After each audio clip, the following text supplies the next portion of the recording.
Құрметті жерлестер, мен еңбек жолымды аудандық балалар кітапханасында бастаған Жұбаева Мүгүлсім Ғұбайдоллақызымын. Сондықтан ауданымның кітапханалары мен кітапханашылары, олардың атқарып жатқан істері мен үшін әрқашанда ыстық болып тұрады.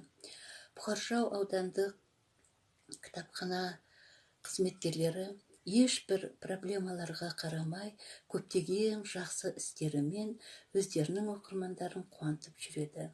Соның бірі адамзаттың ұлысы ұлы Абу Насыр әл-Фарабидің мерейтойына арналған әл-Фараби даналығы атты челленджі.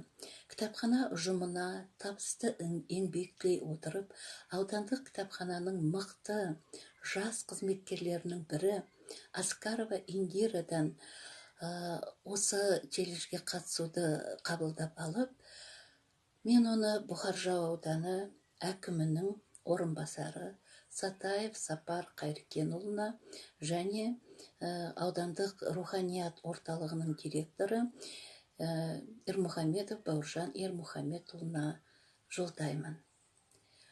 Ұлы әл-Фарабидің мынандай дана сөздері бар екен: адамның басына қонған бақыттың тұрақты болуы жақсы мінез бен құлыққа байланысты. Мінез бен ақыл жарасса, адамгершілік ұтады. Құрметті жерлестер, осындай ұтыстарымыз көп болсын.